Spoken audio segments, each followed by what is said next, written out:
Good evening, everybody. Welcome back to PSGL. George Morgan here, your commentator, alongside me, TK, who is going to be rounding off the season with me. Down the inside, absolutely impossible scene. This is for the win between these two. I'm on the edge of my seat. He needs to get it done now. Blakey will dive to the inside. We'll go bust. We got our elbows out. Ronar takes the lead. Because here comes Alfie Butcher. Can't really complain with that one. It's not going to be easy. The pressure is on, of course. Jarno Watmere is your champion.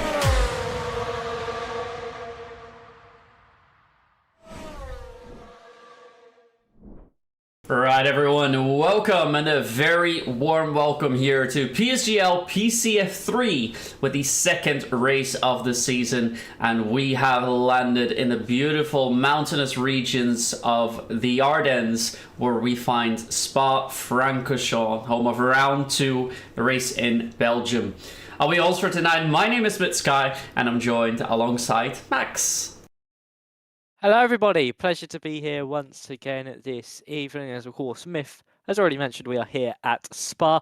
Should be an interesting race today, Myth. Of course, round 1, it was Gabor Santos who came out on top. Will he come out on top again here at Belgium? Of course, a little bit of a different ball game here at Belgium. Very technical in that middle sector, but then also 2 very long straights in the first and final sector, up through Blanchimont, and then of course out of the source through a Rouge and Radion and down the Kemmel straight. It's all about now how the drivers potentially set up their cars for who will come out on top. But it should be a very entertaining race with plenty of overtaking opportunities.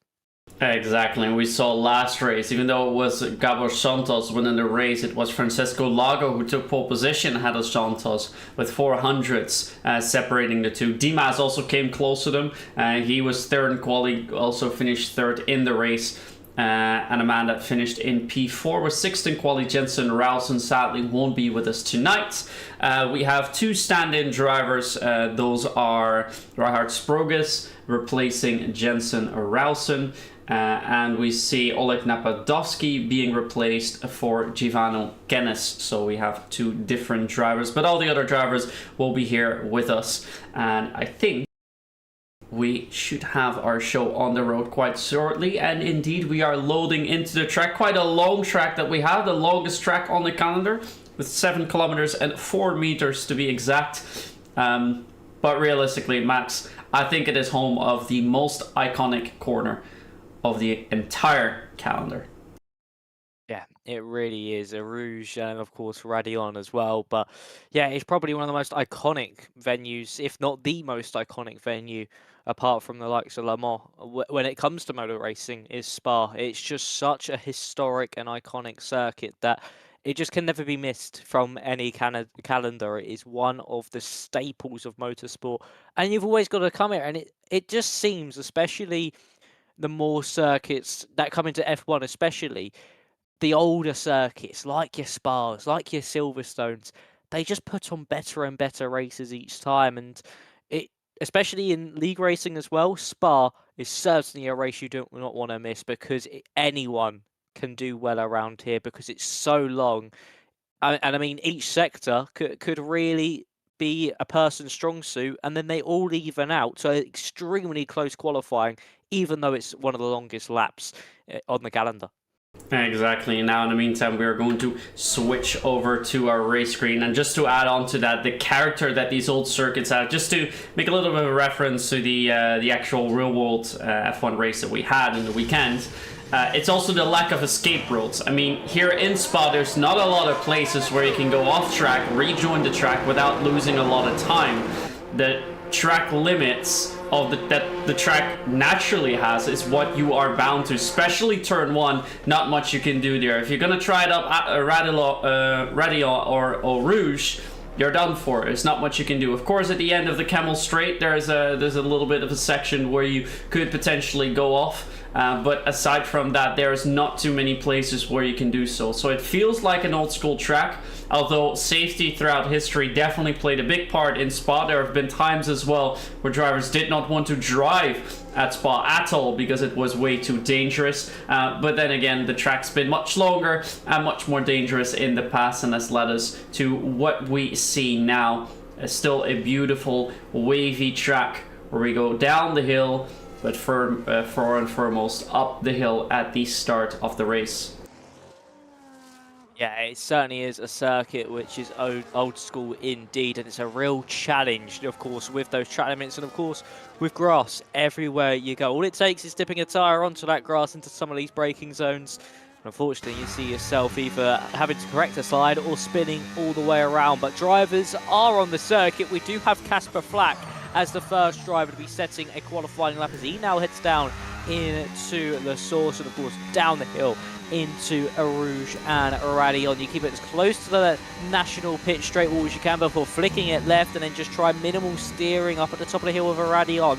And then there'll be DRS open down the Kemmel straight as you try and maximise your straight line speed for as much as you possibly can. Brake as late as you dare into the at the 50-metre board, down to 4th gear. Get it over that first curb, over the second apex curb as well. Easy just to understeer a little bit wide here through Malmedy and ride that curb, but Flack gets through there quite nicely as you now hit the brakes into the Bruxelles hairpin. Very difficult to pick the power back up. Easy for the car to just swing round on you as you then make your way through the Jackie Hicks curve. A little bit wide and touches a bit of the gravel as he now makes his way down into Pool. Oh, the car really not riding those bumps well. Potentially riding the car a little bit lower to maximise that straight line speed is Casper Flack as we now head through turn 5.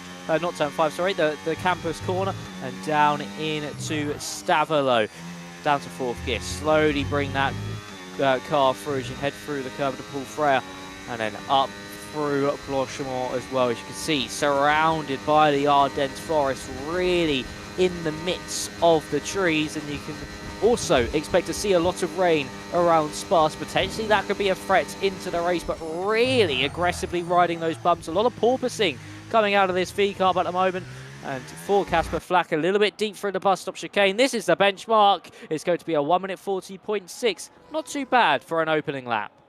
No, pretty good opening lap indeed, but Emili's teammate goes almost 3/10 quicker as it's Francesco Lago with the fastest lap time. Now we watch Dennis Langrock come across the line. He goes second with a pretty decent lap on his own. We're gonna flick through to some random drivers to see where they are going to end up, as it's Dimas who sets the fastest lap time so far, a 10th up on the Lago, and then it's Vasso beating that with 25 thousandths of a second. But we are watching Valentino Labella in the Haas now approaching bus stop chicane to see if he can come anywhere near that lap time set by the McLaren, and it looks like he can indeed come quite close. That's a P3 for him. Now where's our championship leader? There is Gabor Santos. Can he go much quicker?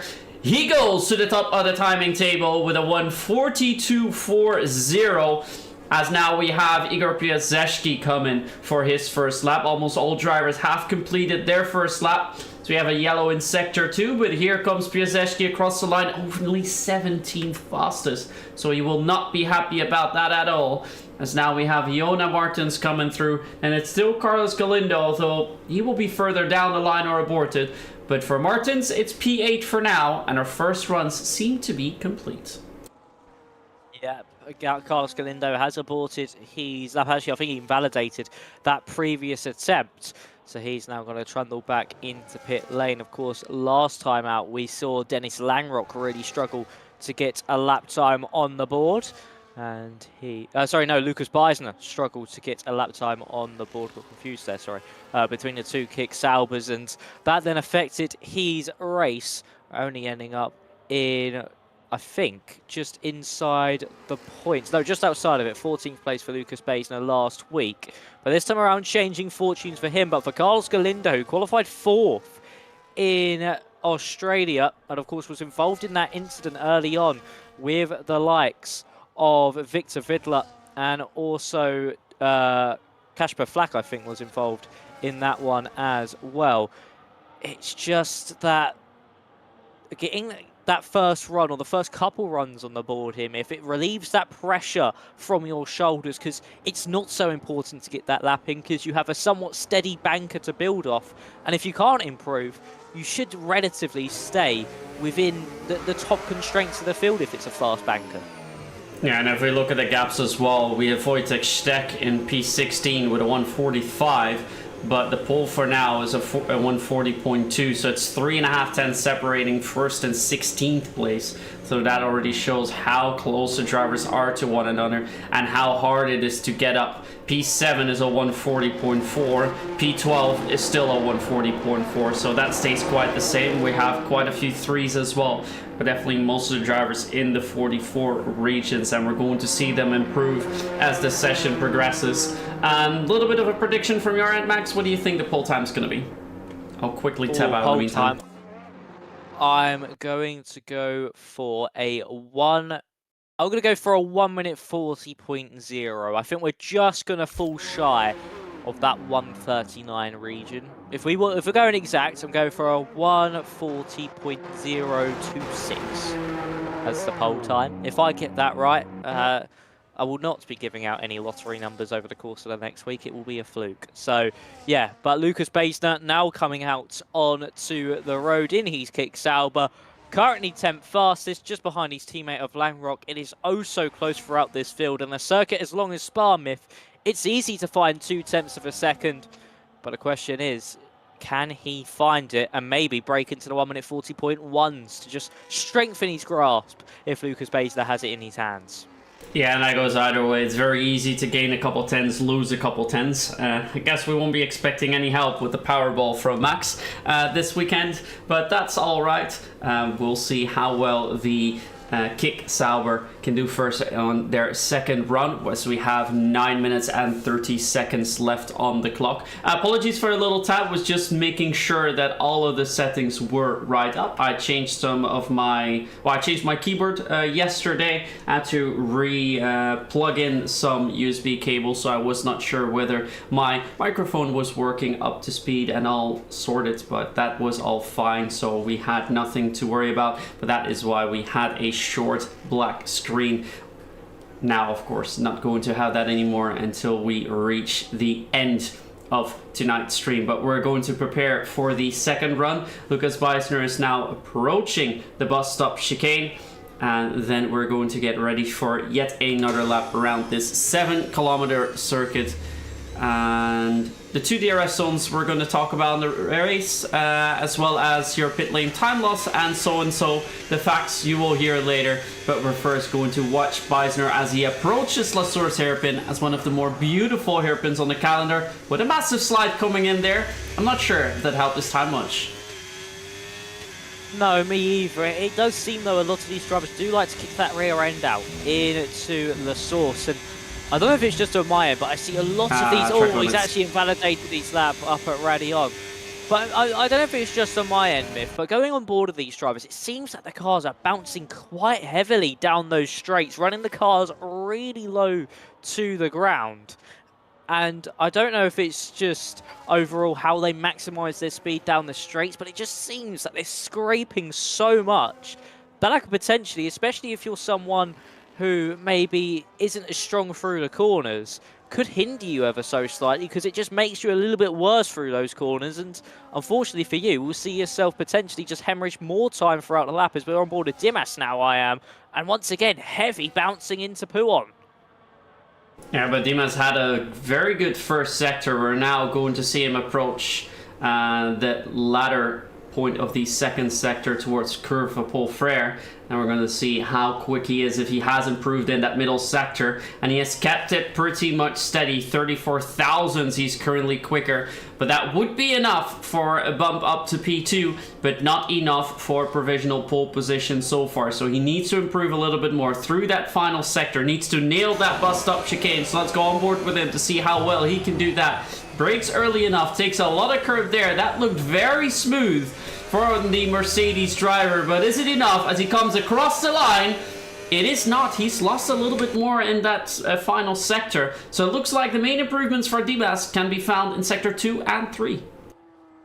Yeah, it certainly does. Kenneth's now up to the line. What can he do? He stays 5th. Fastest, not able to find an improvement on last week's pole sitter, Francesco Largo. He's up by nearly 3/10 of a second. Are we going to see a 0.0 from Largo across the line? It's a 40.1. He snatches pole position away from Gabor Santos, who has a slide out of the final corner, and he can't improve on his lap time. Too hot into the bus stop chicane, not able to get the lap he needs. Thomas Seto Elia, what can he do as he now crosses the line? He goes up to 6th, fastest. His teammate of Daniel Koya, he moves up to 5th place, just displacing Valentino Labella. Zalambieda now goes up to 6th fastest. We have one of the McLarens entering the bus stop chicane. That is going to be of Stephen Vasso, the man currently lying 3rd in qualifying. Can he beat Francesco Largo's lap time? No, he cannot. Fall short by 0.04 of a second. Still looking for the likes of Wojtek Steg to set their lap times. Steg to the line. He goes to 12th fastest. Galindo up into 5th. That's a crucial lap for him. Pajewski, bottom of the times, not able to find a lap time just yet. Let's have a look at Jonah Martins. He's the last to be setting a valid lap time as he now makes his way into that bus stop chicane. Currently down in 17th. On a 40.4. Can he find at least a 10th of a second to put himself into that top 5? Yes, he can. A 10th and a half from Jonah Martins. 5th fastest for him. And it is oh so close throughout this field. You think a track so long, these lap times will at least be a bit few and far between. But look how many drivers are in those 0.3s. Yeah, it's absolutely mental. 10 drivers, to be precise, are in the 43s. And aside from that, we still have 3 drivers in the 42.9s. A 2.99, a 2.94, a 2.92, as is Jonah Martins in P5. It is incredibly close by all the other drivers. We have identical lap times between Langrock and Tomas Kokeni with a 43.92. And where you think that might be fast, it's still 16th and 17th for now. But we've gone from where the most lap times were in the 5s and the 4s, we've now gone into the 3s. So for Beisner, Ave Gobadi and Piasecki, they definitely need to come up with quite a decent improvement, because the field is so closely packed that if you don't go for any improvements, you are going to start on the final 2 rows.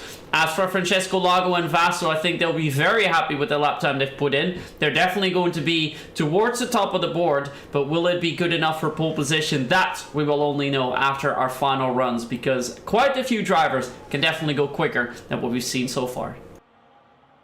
Yes, they certainly can. And it's all going to boil down to a very tense qualifying session. We've got a few drivers actually matching each other's lap time. Langrock and Kokeni, both on a 40.329.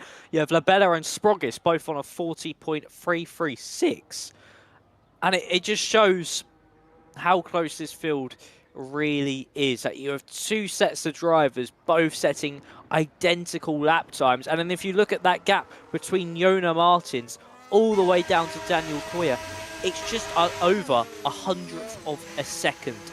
That could be found anywhere. That could be found down a straight by potentially a little bit more battery usage if you've been on the cautious side. It is so difficult to predict who's going to finish where in this session, because times are becoming thick and faster. Tracks improved ever so slightly from those previous attempts.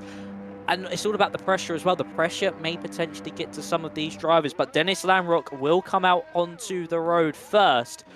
And we'll see what he can do. Of course, a long lap time here in Spa, so it's a very quick turnaround for most of these drivers. And so they'll be getting underway ever so shortly. A little bit earlier than what they would usually like to come out in qualifying. But for Langrock, I think he's making sure he's clear of any traffic and any distractions. And we'll see what he could potentially do.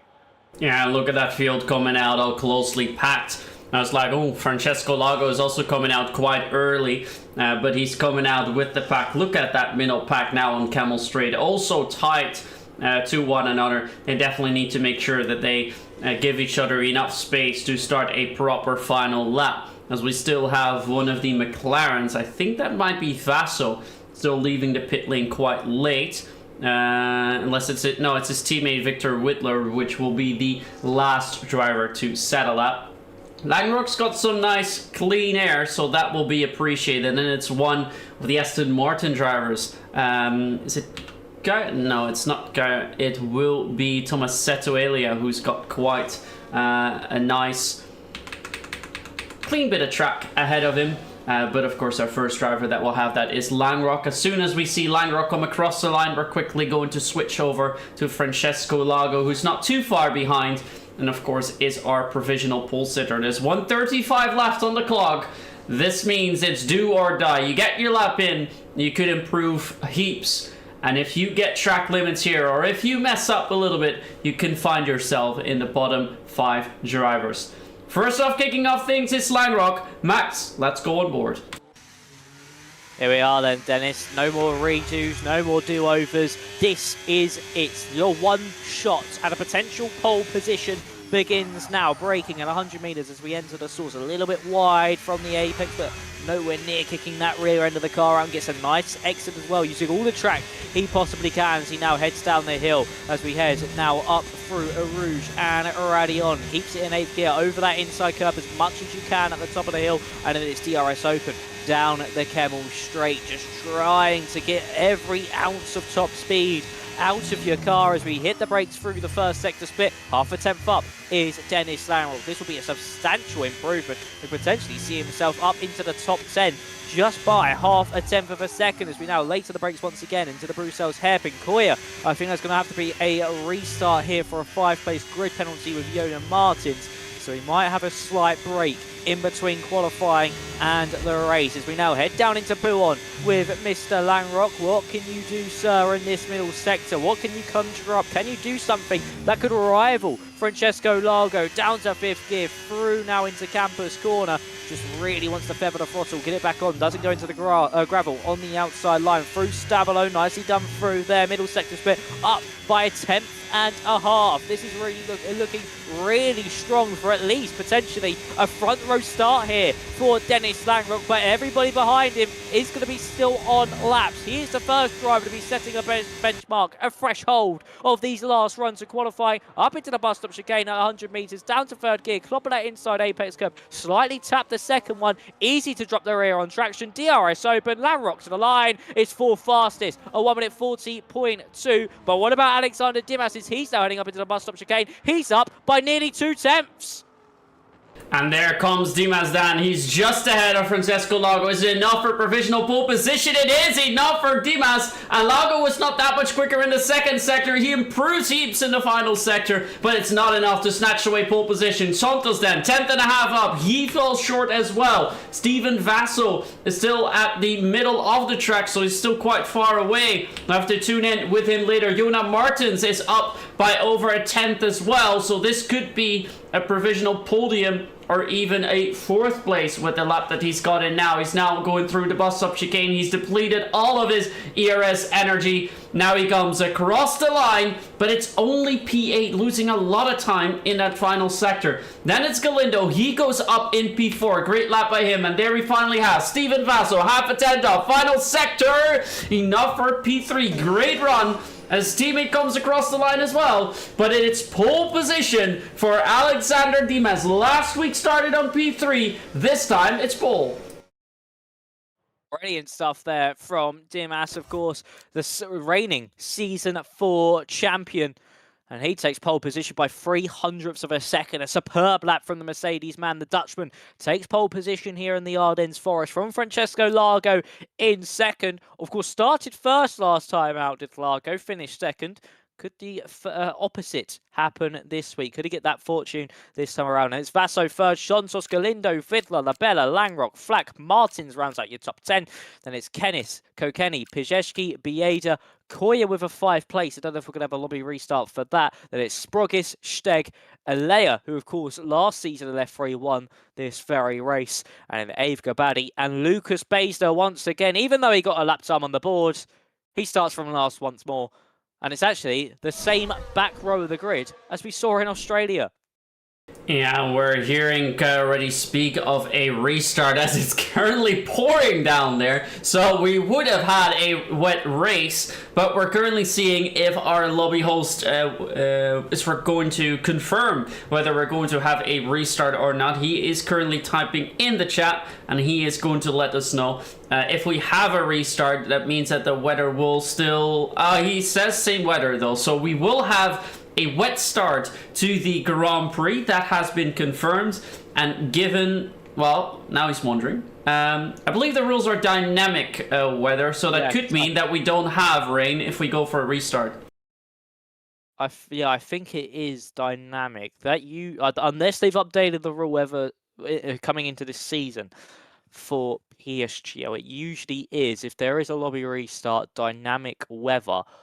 But we'll have to wait and see. And we are going to have a lobby restart. Casper Flack has just left the lobby, and I'm going to quickly see if there's any rule changes. There's no rule change that I can see, so I do believe it will be dynamic weather here this evening. So potentially no rain on the cards, which is quite unfortunate because I think we would have had quite a spicy race.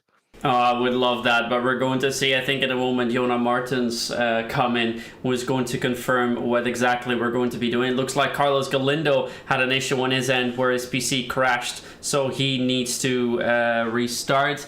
And they say dynamic weather will be used regardless if qualifying is restarted or not. So that is what the new lobby settings are going to be, as Jonah Martins confirmed. So indeed, rules have not changed. We will see dynamic weather, which might mean that we won't see any rain at all. Or we're just going to come back and it's going to be pouring even more than it already was. We still don't know, but we're going to see about that in a moment.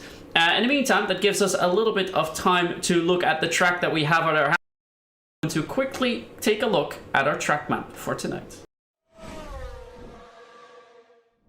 So here we are, the Ardennes Forest, Spa-Francorchamps, 7 kilometers and 4 meters distance through turn 1 from the starting grid, 271 meters. A medium downforce track with 2 DRS zones and a pit lane time loss of 17.4. Tonight's pole sitter, Alexander Dimas, managed to get around the track in a 1:40.0. But of course, in the race, that will be a couple seconds more. Likely going to see a one-stop race this evening, and I think most of the drivers will be, well, but before it was hard mediums, but I'm not sure if that's going to be any different, but I do think most of the drivers will be starting on the hards. Isn't that right? Yeah, it will be a hard medium or a medium hard. I mean, it all just depends on how the drivers feel, but to be fair, especially on this game, it has seemed that the medium hard is the more favoured strategy, getting the, of course, quicker but less durable tyre out the way first, and then to go on to that harder tyre till the end.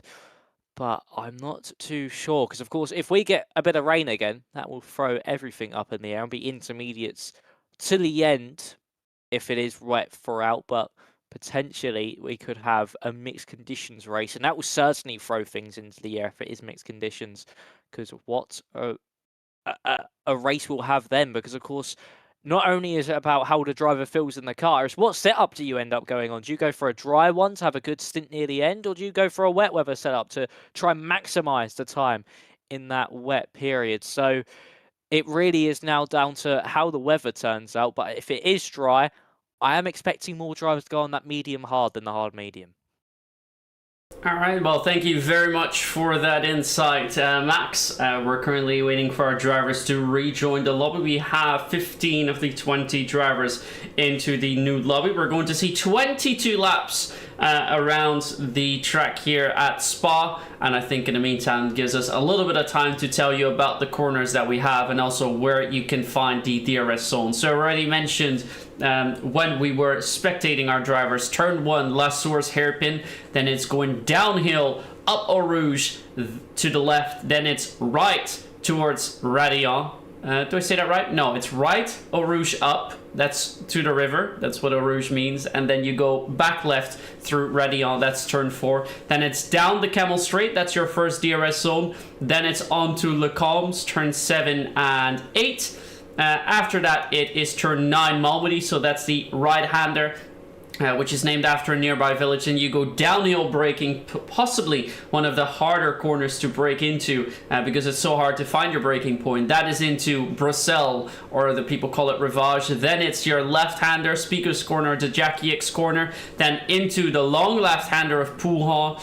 Moving on to the right-left combination of Le Fagne, and then it's Stavelot turn 15, heading into Curve Paul Frere. Then is Blanchimont turn 17, where we've seen some some hefty overtakes being made in the past, not really a point where you can overtake though. And then the final 2 corners, your bus stop chicane, where we also find the final DRS detection point for the DRS along the start-finish straight. And I think with that, Max, we should have given you plenty information to think about for this track. Yeah, it's certainly a track where pretty much every corner is iconic. It really is one of those circuits where if you go up to a majority of F1 fans, they'll at least be able to tell you a good chunk of those corner names, the likes of the bus stop, Le Com, a Rouge Radion, La Source, and then also the likes of Blanchiment and Pouron as well. It really is a circuit that just oozes heritage, oozes history, and it's just a circuit. I feel like everybody wants to win at, no matter what discipline you're in, because it is just one of those tracks. It's one of, I would say, F1's big 3 when it comes to, of course, the historic races. You got Belgium, Silverstone, and then Monaco as well.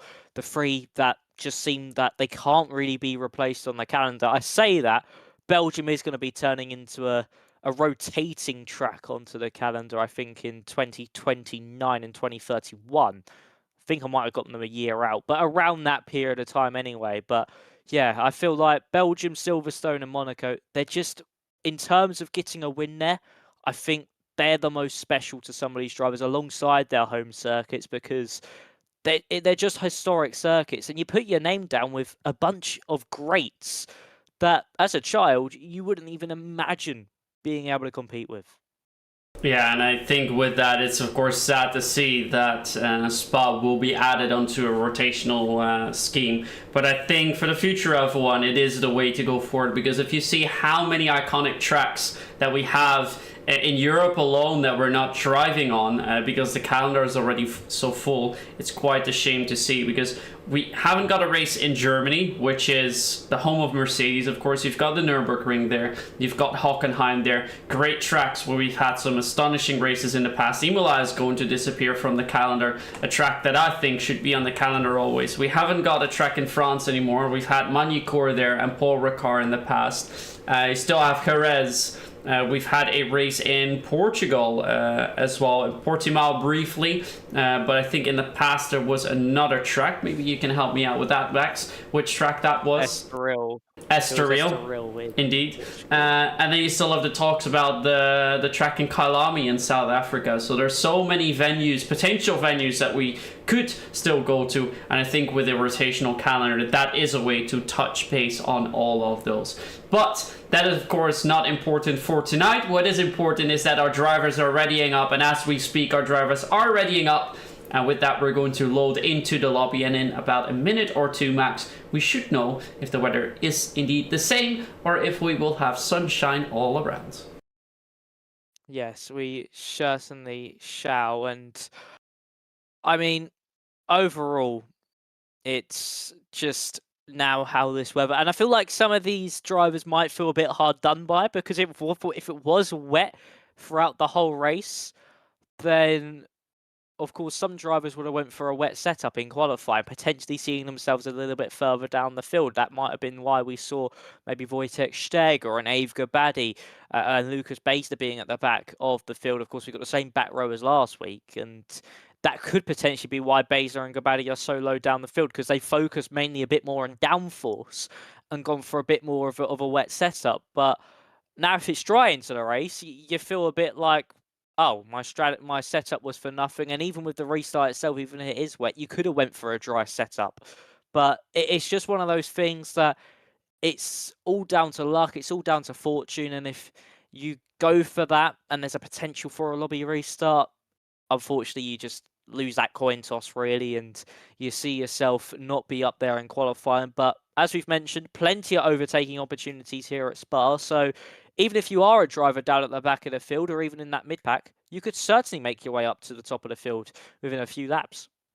Yeah, with the long DRS straight that we have along the Camel Straight, it's also very easy to go for some overtakes, and I think we're going to see in lap 22 as well, whoever leads at the end of Camel Straight, so into Le Combe, is likely to win the race, unless some drivers have enough energy left to go for an overtake into the bus stop chicane, but that feels very unlikely, and it's not something that you see very often, unless, of course, we are dealing with some wet weather. But we're currently loading in, so we will find out in a moment's notice whether we're going to see any rain or not at all.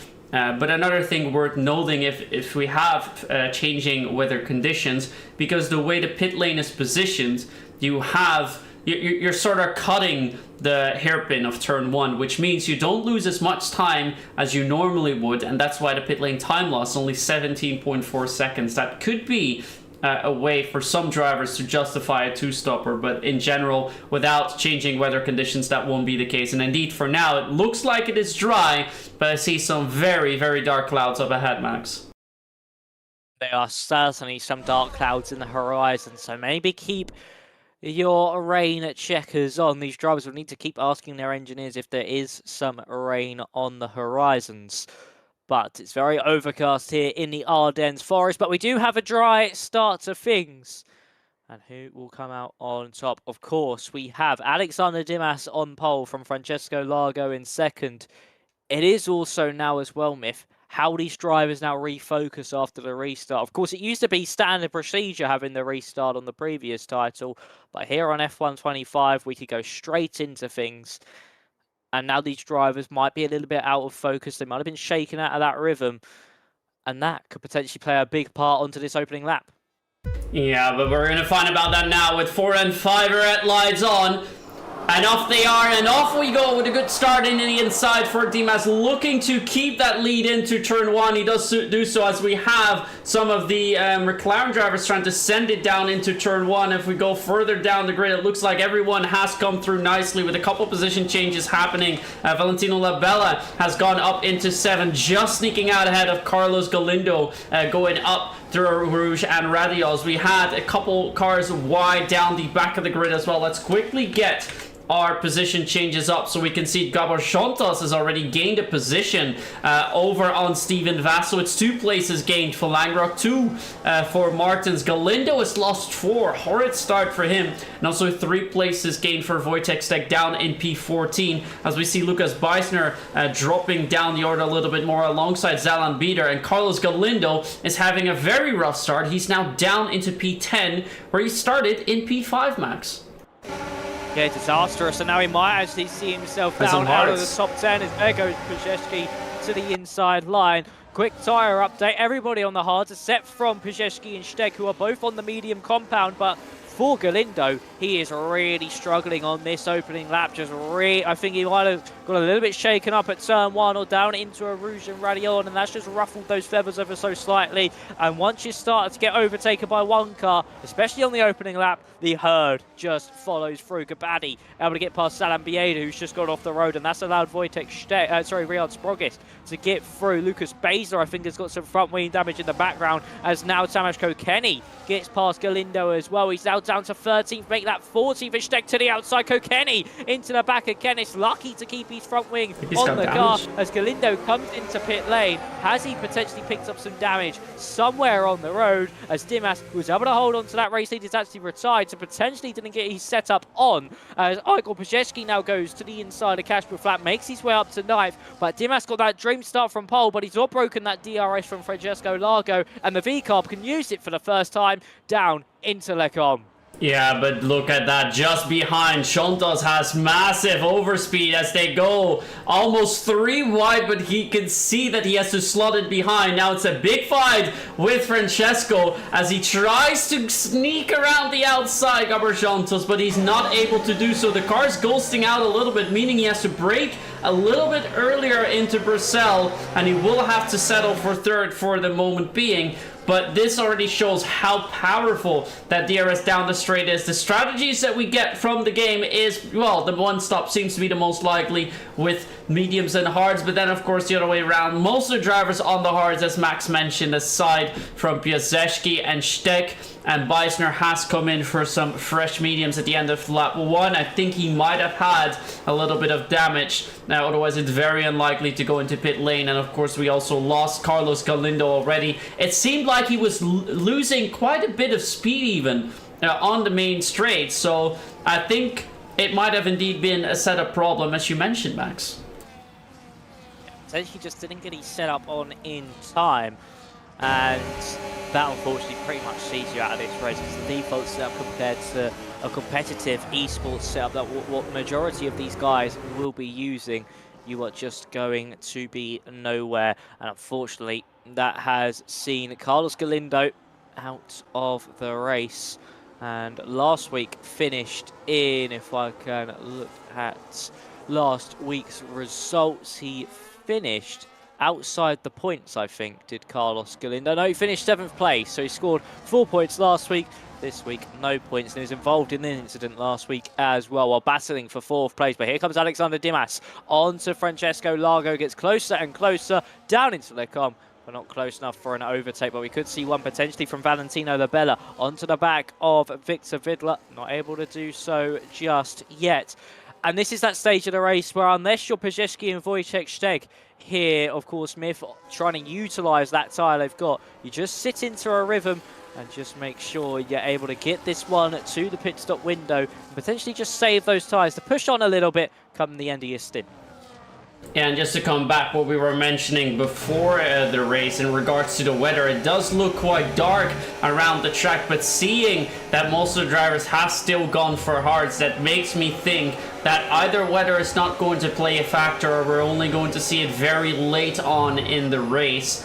But realistically, I don't think we're going to be seeing any rain, unless of course the weather here in the forest, in the hills, catches us off guard just a tad bit. But I want to see how fast Piasecki's currently going. He finds himself P9 for time being, ahead of another Ferrari powered engine of Jona Martins, and then ahead of that he finds his teammate, but he's come within 2/10 of Martins, and he knows with that tire offset he needs to get that overtake done as soon as possible. Francesco Lago once again sets the fastest lap, and mind you, he is, aside from Beisner, the only driver that does not have any DRS, so very impressive lap times by him, and he's managed to get that lead up onto Dimas up to 7/10, which will be enough not to be overtaken. But let's go on board with Igor Piasecki. Can he get close enough to that Ferrari of Jona Martins and potentially go for an overtake? He's definitely using as much battery as he can potentially use, but he can only close the gap and not go for a move quite yet, as further down the line Abe Gubati has gone awfully close to the back of Daniel Kaya, but also no overtake made there. Yeah, one of the Ferraris looking to attack, the other one maybe looking into their mirrors to defend. And for Pajewski, just not able to go for any sort of overtake just yet. And this is where the medium tyres need to be used if you are Igor, just to try and at least gain as many positions as possible before your pit window. Of course, only 22 laps here this evening. A very short race in terms of laps counted, but that is just due to the nature of this circuit and how long it takes to lap in racing conditions. Just over 1 minute and 45 seconds. Usually are these drivers lapping this track, as Francesco Largo still just not being able to break that DRS, and I think Dimas this time around has been slightly faster on this lap, so as he's tucked up into that slipstream as well, up through Blanchimont and into the bus stop chicane. The Dutchman is slowly clawing that gap back to the Italian, but of course being in that rhythm, not really pushing to go for any moves, you're just looking now at just making sure you're going to be in a good position come around about lap 13 to 14 when you want to swap over to those mediums and then be on a push to the end. It's all a procession at first, but come that second stint, it'll be very much hard racing throughout. Yeah, now we actually see Gabor Santos mounting attack onto Alexander Dimas. He's using a fair bit of ERS as Lucas Beisner sets the fastest lap. It's actually Dimas coming awfully close to the back of Francesco Lago as well. And now we have the top three bunched up within 4/10 of one another. And there goes Santos looking to the inside, wanting to outbrake Dimas. They get all so close to one another. He wants to get that overtake done, and he is ahead. He managed to stick it through the inside of Brussels corner, and he is now in P2, where we thought he was potentially sleeping a little bit, waiting for the tires to drop off, and do the same thing last races where in strategy he managed to get ahead. Now he does it on track, and he's ahead of Dimas, but that was a very high pressure overtake, very close to one another, but no full taken and no contact at all either. But now he has to watch out he doesn't fall out of the DRS window, because he's depleted most of his battery. He has to deplete it even more now, down to about 35%, because Francesco Lago is ahead by almost a second. Yeah, Gabor maybe just getting a little bit too racy there, a little bit too feisty, and wasn't thinking about the bigger picture. And I think that's why Dimas backed out, because he knew they can't afford to lose that time to Francesco Lago, because once he breaks that DRS, he will be gone. Luckily for Gabor, he's got the DRS down the main straight, but it won't gain you much time at all. And if anything, it is costing time dearly on corner exit, and he has lost that DRS. So for Gabor Santos, may have just pushed that a little bit too aggressively to get by Alexander Dimas. He should have really waited a little bit longer. And now Lago can shoot off into the distance. It may say he's under a second, but he won't get the aid of the DRS. And Dimas surely needs to go for that swap here with the Hungarian. To the outside goes Dimas. And also Stephen Vasso involved as well. He gets by on the Red Bull driver. Only a lap ago, we were talking about Santos getting back through to that second place. Come lap 6, a lap later, he's down to 4th. Yeah, and this just shows how powerful that DRS is, and why no driver wants to be at the lead of the pack come the final lap of the race, because it's so easy to get overtaken down that camel straight. And we saw the gap was about 5 to 6 tenths, but he gets overtaken by 2 drivers, and with that, Dimas now back within DRS of race leader Francesco Lago, who will be looking to redeem himself after a stellar performance in qualifying. A good race all the way through, but a better strategy from Santos, managing to get that overcut, I believe it was, and win the race as a result. So Francesco wants to make sure that does not happen again, and that he can get the race win here, so he will put himself equal or perhaps ahead of Gabor in the championship. Another man that wants to fight with that is Alexander Dimas, and for now at least, Max, in the first 2 rounds, it looks like those 3 will be our main competitors this season in F3. It certainly does indeed. Of Steg course, is over the in. past 2 races, as Wojtek Steg has come in out lap 6 of this Grand Prix. So only 6 laps done on these mediums.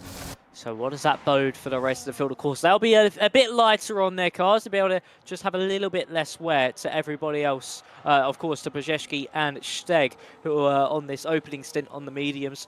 But it doesn't really bode well for a long, lengthy, medium tyre stint. Here now comes Dennis Langrock onto Gabor Santos, round the outside through the comp, goes off the road, has to slot back in behind the Red Bull. But Santos, because of that lack of battery he's got, not able to build it back up, he is really starting to struggle. And the Red Bull man is just seeing himself fall further and further backwards in this race. I won't be surprised once Langrock gets by if Victor Fiddler, in very close proximity, is able to pounce as well. So for Gabor Santos, he's having to look behind him, but he needs to make sure he's able to build that battery and not draining it too aggressively. Yeah, we saw a similar thing happen in lap 1 with Carlos Galindo losing so much positions all the way through, although that might have been setup related. Having an ERS or a battery issue, although we're not going to see any issues with that, just depletion being used a little bit too much. And we saw for Santos, he's now managed to build it up to about the 45, 46. He's now using a little bit, so he's managed to get it up a little bit more. But this is going to be a struggle for the remainder of this first stint. And I think, Max, we'll see most of the drivers come in after lap 12. So they will have to stay out quite a little bit longer, as we have Zalan Beater getting ahead of his teammate Tomas Kokeni, and it's Bierzeszki now diving into pit lane. He was also on those mediums, so he will come out very close to Wojtek Steg, and I'm curious once the other drivers are going to make their pit stop in relation to those two, where they come out on track. But let's see if we have any more fights on track. Kaya and Gobadi actually are outside of the DRS train, so just a top 10 finding himself in them, and it looks like Martins is the closest to any driver up ahead. Yes, it certainly does seem so, but just not going to be close enough as Lucas Bays now retires from action as well. Wojtek Steg has actually been able to undercut Bierzeszki quite nicely here. Of course, he was a little bit further back than the Haas driver, caught in that DRS train. And now he's actually been able to get through just, and I mean only just, because Bierzeszki's now going to fight back down the Kemmel straight, and that's going to be the big issue with these split strategies here, of course. If you undercut the car in front of you, but only just, they're going to be able to pounce right back out at you, right down the Kemmel straight and into the comms. So you may think you got that victory, but it'll only be for a short matter of time, because you will get re-overtaken unless you've got DRS from somebody in front. But the undercut does look reasonably strong, and especially for Wojtek Steg, who was able to find about 2 seconds over the course of that pass lap on Igor Bierzeszki. Is that a sign to come for these two over the course of this next few laps? And once everybody else comes into pit lane, could they potentially be in that squabble for the top 3 for a short while? Now this is potentially very good information for the drivers up ahead, seeing that the undercut is quite powerful, meaning that they perhaps have to adjust their strategy. As we saw one of the Haas's go wide, that was the Haas of Valentino Labella that opens up the gap for Jona Martins, because Labella now doesn't have DRS. Martins realizes it. He knows he can just stay behind. There won't be any DRS, at least very likely, for Labella when going up the Kemmel straight. That means that he can just soar by with any issues and slot back within that 1 second mark. Now we're going to see whether he's got that DRS or not. He's already awfully close, using as much of the battery as he can. There's no DRS for the Haas up ahead, and Martins powers through into P7 as we see Kennis get ahead of Kasper Flack as well for P9, and another jump for Zalen Bieder up on Rarts Progress as Tomasetto Ilya now gets past Tomas Kokeni for P15. Yeah, some nice moves there with the DRS for some of these drivers, and for Jona Martins, that's been able to find his way back with that overspeed into that DRS of Victor Vidler. And of course as well here, it's been disaster for last season's F3 winner of Tomasetto Ilya, only 15th place so far. Hasn't had the best time of things so far this season, only a ninth place on the opening round, so only 2 points coming his way. And now here in round 2, going to be no points scored as it currently stands. But at the front of the field, Francesco Largo still leading the way quite comfortably over Alexander Dimas and Stephen Vasso. I think Dimas, especially throughout the course of this race, has very much been tentative in this one, very much cautious, just saving the battery, saving the tyres, because he knows it's not about leading at this stage of the Grand Prix. It's all about that final lap, and if he's able to stay within DRS range of Francesco Largo all the way to that final part of this race, he says he has a good chance of winning. And for the Ukrainian of Stephen Vasso as well, he potentially could have a strong result on the cards as well. Very much going to be all action at the front of the field over the course of the final few laps. But for now, they're all just following each other, all just waiting very patiently indeed for that pit window to come round. And then we might potentially see some moves for track position. Yeah, another thing that's catching me at the moment is looking at how fast Wojtek Steg and Igor Bierzeszki are going. And they were about 12 to 13 seconds behind Tomas Kokeni before, and that gap's gone down to a 10.6. So definitely on those new tires, they are a heap quicker. As we see Victor Vidler in P5 has lost quite a bit of time to the drivers up ahead, but I think that's because he's gone ahead of Dennis Langrock, a little overtake being made there, meaning Vidler is now up by 1 place as we have yellow in Sector 1. Stephen Vasso is retired? I think, no, the lobby's glitched. Oh, that's great. Yeah, I that's the man we lost. I was already thinking there must be another driver there. Langrock was not 4th or 5th. Neither was Vidler. Yeah, I was going to say as well. I mean, I just noticed it as you were doing that bit. everybody was driving really slowly, and of course, like they were driving like an AI essentially. Yeah. And it's just, I think, automatically retired a few people. So it's glitched out the lobby. I think we're going to have a lobby restart. I don't think we're going to do a full race. I think we might, because we've reached half race distance, do 25% or 35%. So, yeah, I think it's surely going to be a lobby restart here, as actually Victor Vidler goes into the back of Gabor Xontos. But yeah, unfortunately, I've just seen in the chat, it was Flax Internet giving up, which caused that unfortunate mess. Yeah, most of the drivers are a little bit at a loss as to what exactly is going to happen now. We're quickly going to go back to our camera views as we have a bit of an issue. Indeed, the entire lobby has desynced because of that disconnect from our host, which means that likely we are going to have to do some form of restart. Yeah, to be honest, I have not seen this before, so I'm not entirely sure what exactly is going to happen. Whether we can resume the race with a lesser of a distance, or what happens at all. I have no clue, Max. Me either. Do they award half points? Because, of course, we've reached that 50% mark. Yes, no, was we haven't. 10, but... yeah, it was lap 10 when it happened. The end of lap 10, early lap 11. So no, wait. So... It was lap 10. We were not half race distance. Only just not. Just under half. Just race. under. But it still begs the question of, do we get? We're surely not going to go for another 50% race, because we have quote unquote just under reached 50%. It was about 49.5% we reached of the race. So yeah, now it's big on what happens now, because there'll be no chance to do a 50%. A lot of these drivers, of course, have their own personal time constraints, and it would have just meant we've just done the past 11 laps for nothing. So I would assume it would be 25% from lap 10, like that order, lap 10's order.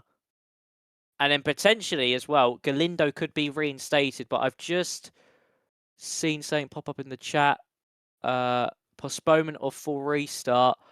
The race results can be called if it's less than 75% with half points awarded. Let's see. Yeah, it looks like we can have a full postponement or full restart indeed, as per the rules, because we didn't have...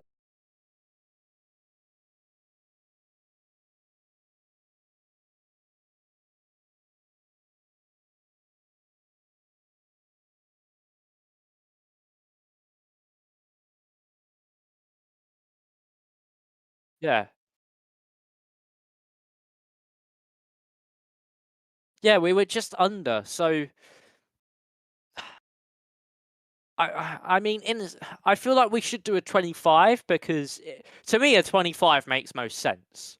Because of course, except from Pajewski and Wojtek Szczeg, nobody else made their pit stops. But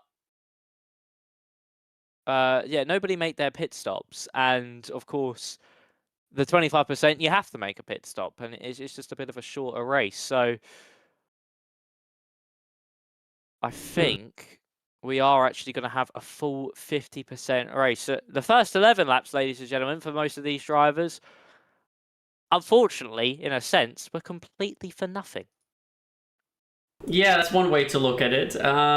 We already had, of course, that lobby restart before, where we had an issue in qualifying, meaning we had to do a restart. Otherwise, we would have had a wet race. Now we had a full dry race, and now we're going to have another restart. So will it be wet again? That is the big question, because it will be dynamic again. So it could be, of course, done once. Will of course be done once more, and dynamic means we could potentially see some rain on the horizons once more. That I mean, it would really mix things up if it then does rain in this second restart, and it'll make things a lot more entertaining. But of course, I feel like the only issue with this as well, though, is that some people do have time constraints. Yeah, I and think they that's do the all main season thing. long. We see. That's the main thing. Yeah, sorry, I'll just hop in quickly because we have some Yeah. questions in the chat as well. We have a few drivers wondering what exactly are we going to do now.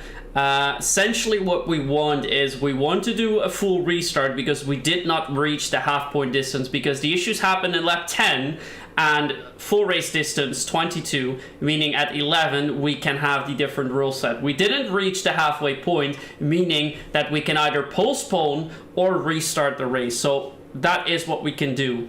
It looks like Kayo said, Daniel Kayo, that he is making a lobby, which means that we can join him. But I think a couple of other drivers are also asking for it to be postponed. And I think in the case that something is going to be postponed, it might be postponed to the break week, which is after the Texas race. So that would be in 2 weeks' time then. So they're a little bit confused, but seeing what Jonah Martins is saying is that we should join the new lobby, so we might continue. We're just gonna head in and see what happens. Yeah, well, there's discussions going on in the drivers' chat. I mean, Jensen Rowson has made a funny joke of things because, of course, he's not here this evening, unfortunately, due to just not being available. Yeah. He's going. I think we should postpone not because I'm missing today or anything, but maybe we should just postpone it so he could potentially get the opportunity to drive. But it's one of those things. I mean, we can rate. Jonas saying we can race if we want, and the majority do want to race. So it looks like we are going to have a lobby restart here. Yeah, if Connor's just coming to the chat, of course, the head of PSGL, he has said, no point doing a restart if everybody wants to race. Well, most of the grid wants to race. So we are going to have a lobby restart, ladies and gentlemen. So buckle yourselves back in. We have another 22 laps of action to come our way. So by the end of things here, Myth, we would have done 33 laps of Spa. Yeah, I think in some way we will have. It looks like we're now having a little bit of a confusion as to who is hosting, but I think it's going to be Jonah Martins. But now other drivers are reporting that the lobbies are not loading in. So let's hope we're going to be free of issues from now on and then can actually continue this race, because otherwise it could be quite a late one for some of these drivers. At least it does mean for everyone out there watching with us here in the chat is that we have a lot of action going on here in Spa, and as we mentioned before, we might have a wet race again. Yes, we certainly might. People are saying that potentially the servers are a little bit on the fried side and aren't fully working. I'm going to quickly see if I can join a Fiona. Loading. I'll let you know if I'm successful, ladies and gentlemen. It looks like I will be in a few moments' time. Yep, I'm successful. I can join Jonah Martins. But I do believe, because of how long that just took, it took me a little while longer than usual. Yeah. I think the servers are a little bit on the temperamental side at the moment here, Myth. I think that's a very nice way to put it. But in the meantime, we see about half the grid already joining the lobby. So I think, even though it's going a little bit slower than usual, the drivers are coming in thick and thin. Meaning we're going to have a restart for the drivers, for the viewers, I should say, that have missed. We have a pole position for Francesco Lago. Then it was P2 for Dimas. And we had Vaso in third, and I believe it was championship leader Santos in P4. Is that correct? I think if we're going off quali grid for this restart. I think so. Yeah, we are. So it'll be, of course, Dimas back on pole, so he could redeem himself. Oh yeah, Dimas. Yeah, so Dimas, Largo, Santos, Vaso. Or was it Vaso Santos? I think it's actually Vaso Santos. Santos was P4, I believe. Someone did put it in the chat. So your order will be this if everybody's able to join the lobby. Dimas Largo, Vaso Santos fourth, Galindo will be reinstated back in fifth place, so he gets another shot at things. Victor Vidler sixth, Labella seventh, Lanrock eighth, Flack Martins rounding out your top 10. Then Kennis Kokeni Pieski, Bieda, followed by Koya, Sprogis, Steg, Elia, Gabadi, and Basner. That will be your grid for this evening. And for some of the drivers, it's not letting them join. Crucially, one of them being Steven Vasso. Yeah, at the moment we have 17 of our 20 drivers in the lobby. Make that 18 now as we have a few more joining in. Vasso's currently restarting his game, and I think it might be Tomasetto Elia who is also still joining. But yeah, with all the issues that we've had, meaning that we have a full restart is indeed very fortunate for some of them, because we saw... I think it was Beisner who's also retired. We had 3 retirees at the end of that stint. For Galindo, it was a little bit weird as to why he lost so much time. We believe that was an issue due to his setup not being loaded in. And yeah, from the good start that he did have, well, the good quality that he did have, it's a great way to potentially redeem himself. And as we're now going to prepare again, but we saw what the strategies are going to be. Most of the drivers will be starting on the hards. I think a couple will still try to do that on the mediums, as we saw before. Undercut seemed to be the most powerful. That's another key takeaway tonight. But of course, all of that will be thrown out the window, Max, if we've got rain again. Yes, and I hope it does throw it all out the window, so we don't have... It's just a bit more unpredictable for these drivers and the race from an overall onlooker's perspective. Of course, these drivers will be praying it's dry again, because they know exactly what to do in this scenario. They know exactly how the tyres feel, how the car feels, and how everything flows, and they get a second chance at things. But from an onlooker, from someone in the audience, somebody watching, you're hoping for a little bit of rain. You're hoping these drivers just go into a little bit of an unknown in the race, and yeah, we'll just have to wait and see what the weather does throw at us this evening. We're just waiting on Igor Pieski and also Steven Vasso, who's just joined the lobby, has the Ukrainian. So just waiting on the Polishman of Pieski, and then we shall be getting underway for another 22 laps of Spa. To think, Myth, if it happened potentially a minute later, 40 seconds later, we could potentially be talking about a potential either half points awarded or postponement. Yeah, exactly. Let's rules in front of us once more, because we were talking about that earlier. So for everyone else, if this ever happens again, we at least know a little bit what the rules are. I have to see...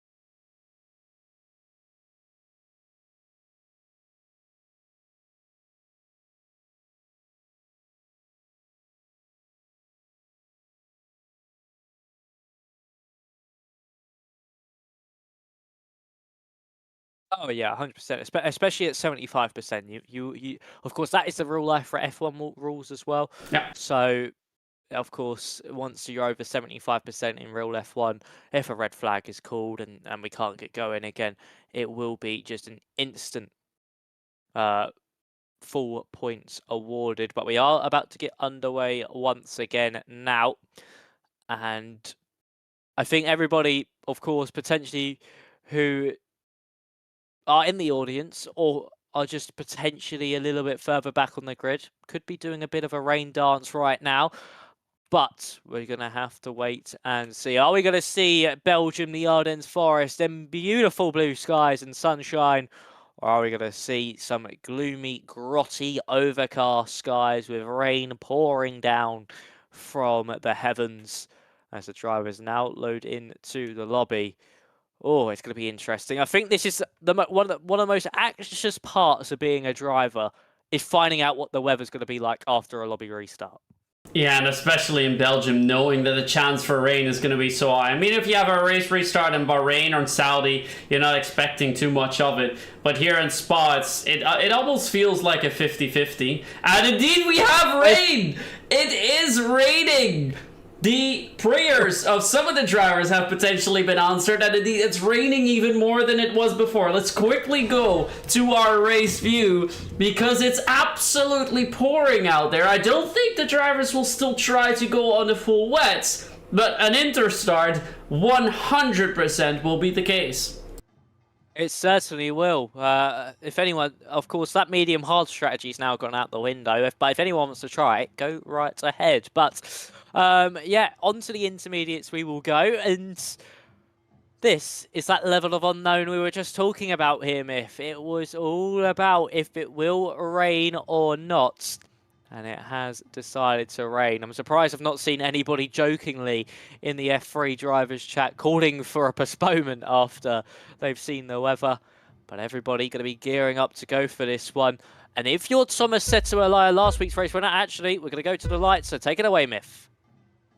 Yeah, and our lights are off, and on our way we go for yet another attempt here at round 2 in Belgium at PCF3, where we have swooping round the outside is Gabor Santos trying to get the overtake done onto Steven Vassell, but that does not work so far. Further down the line, we see a lot of squabbling going on as we go downhill a little bit. I want to see what position changes we have had so far, and it's been a monster start for Wojtek Steg along with Lucas Beisner, but I believe those were also the drivers going for some mediums. Here we go then, down the straight, Victor Whittler under a lot of pressure from the Bella and Langrock behind him as they now break into Le Combs. And it looks like around the outside, Dennis Langrock wants to go, and he manages to clear that McLaren of Victor Whittler. So great work by him. Jontas has managed to get ahead, just like in the first race, ahead of Steven Vassell, and he now wants to get the move done onto Francesco Lago as well, because Dimas is gone with a win. That gap's already 1.4. The Dutchman has broke away this time around. It was a dream getaway last time from Paul. It's an even better dream getaway this time from Paul. I was going to say, if you're someone said to Elia, you're actually loving these conditions, because these are the exact conditions he won last season in, where it started to rain. And unfortunately down in 17th currently, but we have a squabble here between Kennis and Jona Martins over 10th place in this Grand Prix, and it's Martins around the outside through campus corners. We now head down into Stavelo. Kennis round the outside, just trying to now show Martin Sador does do so indeed, as Steg runs wide out of Stavelo 1, and now through the curve of the Paul Freya. There's Baser on the outside, there's Salam Bieda on the inside. Edgar Baddy now getting involved in this one. We're nearly 4 wide up into Blanchimont, and Steg now side by side will go Baddy. There's contact between the pair of them as they both go off the road. And we're going to see who's later on the brakes, who's more braver, as it's Gabadi to the outside line. Martin's able to get past Kennis. There's contact between Steg and Gobadi, and Steg comes into pit lane. Martin's able to get past Kennis this time around, or is he? Is it still potentially side by side down into the source? Talking about side by side, there's actually Valentino Labella running all the way off the road, just avoiding Victor Vidler and Giovanni Kennis. Now under pressure from Igor Brzezicki. It's all kicking off up and down the field here on lap 2 of 22.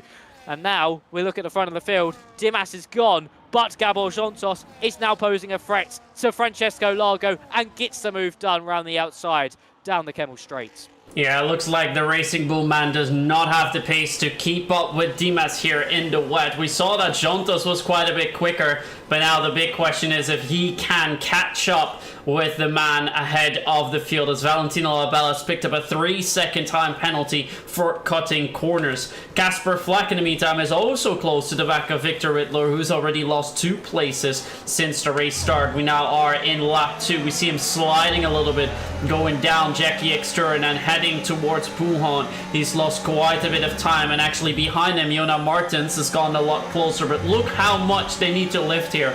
It's nearly flat out. It is flat out more or less in qualifying, and now drivers need to lift quite a bit as we see more sliding going on from the onboard of Flack. Gerard Sprogis and Thomas Kokeni are fighting for P13, but want to stay with the RB man for the time being, as we see that Lago has already lost over a second to Santos up ahead, and Jontos in turn has not really come closer to our race leader, although Langrock does get ahead of Carlos Galindo, who's had a much better start than last time out. Yeah, he's certainly got that set up on this time around, I think, as Carlos Galindo, and he's actually been able to hold on to a majority, well, to all of his positions bar one at this point, thanks to that move by Langrock. And Tamas Kokeni has now been into a squabble with Tomasetto Alile as they now go round the bus stop chicane. Fastest lap comes the way of Gabor Santos as he's slowly eating into that gap of Alexander Dimas, now side by side between the Alpine and the Aston Martin, up into the source. Alile goes deeper, wonderful switcheroo from Tamas Kokeni, just saw the Aston Martin go straight on and was like, thank you very much, I'll take my 14th place back. Francesco Largo, to add to his misery, has picked up a 3-second time penalty, and now here comes Steven Vasso. So in the span of about 10 seconds or so, he's picked up 3 seconds and drops now to 4th place on the road in this Grand Prix. Disaster so far from Largo, not having any pace at all, and Tomasetto Alile able to get past Tamas Kokeni, and Bieda as well able to get past Abe Gabadi. All this drama, all this action unfolding in this first 3 laps. There's now Jona Martin able to get past Kasper Flack into the Bruxelles hairpin, potentially inviting Giovanni Kennis to get by as well. Yeah, for now he does stay ahead. Ken is going extremely wide there through the Jackie X corner and losing position in the process. Well, actually two, to Pizeshki and to Sprogus, booting him down back into P13. He's now lost 2 places since race start. As we see, oh, that was an interesting send from Sprogus that did not materialize, had to back out of that, but looks like Sprogus is a bit quicker than Piasecki up ahead and wants to go for it again. That is quite a bit of contact through Stavilo. He does get ahead momentarily, but I would not be surprised if Piasecki has something to say about that at the end of the race, as this also opens up the door again for Giovanni Kennis behind, as he's gearing up on him and Blanchimont, and now towards the bus stop chicane. He's gonna have to try it. He's gonna go and do so around the outside, breaks it extremely late, does hit the back of that Williams man up ahead, but he does not cause him to lose control, and he gets ahead of Piasecki for now as well. So he's up into P12 for now, but Piasecki sends it again into turn 1. A lot of squabbling going on. I love this fighting all the way throughout the track, and they're still side by side going downhill to Eau Rouge. Yeah, they certainly are. Who's going to be braver? Is it going to be Piasecki on the outside or Kennis on the inside? They're still side by side. Kennis goes for the up and under and gets it done on the Polishman. Beautiful stuff from Giovanni Kennis to just know that Piasecki would go right. And here comes Tomasetto Alile. Where's he found this pace from all of a sudden as he squeezes his way through the pair of them? Barges Piasecki out the way down that straight, and he just absolutely used that overspeed to his advantage, found a gap, and said, thank you very much, I'm taking the pair of you, no questions asked, as Kennis now gets forced off by Piasecki and falls down to 16th. Over the past couple of laps, it's been disaster from Giovanni Kennis, has been bullied and pushed and bruised about. And look at the front of the field, Shonsos, Vasso and Dimas now all within a second, that top 3. And at the moment, it does seem that potentially here, Myth, Vasso is the fastest of the 3. He had to gain 2 seconds to Dimas, and he's done that in the same time Gabor has caught a second to Dimas in front. Yeah, Vasso's got some great speed, but in turn, Francesco Lago has now also managed to stay in touch with the drivers up ahead. Let's not forget, Lago is the man currently second in the standings. Behind Gabor Santos, our championship leader, and then in third, we find Alexander Dimas. So those are our main drivers to watch out for, though Vasso not too far behind on that part either, as I believe he is 4th in the standings, but correct me if I'm wrong. But here we go then. Towards the end of lap 4, starting lap 5, it is still raining quite a bit out there, so I'm not expecting it to dry out anytime soon, but perhaps towards the end of the race, we will have some changing conditions. Langrock, in turn, is starting to get a little bit closer to the pack up ahead.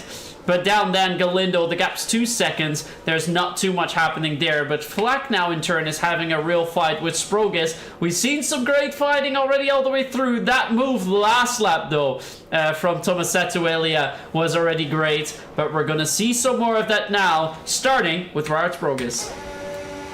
Yeah, Sproggis going for a move. Santos has just been able to get past on, of course, Alexander Dimas. Alea now gets past Riyad Sproggis and moves himself up into 11th. I said he would like these conditions, and he certainly is a man on a mission at the moment. Really making his way up through the field, of course. Last season's F3 Spa winner. And is looking to try and break into that top 10 past Casper Flack. It just seems that Elia, in these wet weather conditions, just seems to be able to switch something on that not many other drivers can. Is it the driving style, or is it just sheer confidence? Because that's what you need more than anything in these conditions, isn't it, Myth? You just need pure confidence underneath you in the car. Just be at one with it and be really smooth with your inputs. And that exactly might be what Somersetto Elia is feeling right now. And of course, when it comes to confidence, one small slide, one small mistake can really shake that. And in these conditions, that will bite, and you'll start hemorrhaging heaps of time throughout every corner of a lap.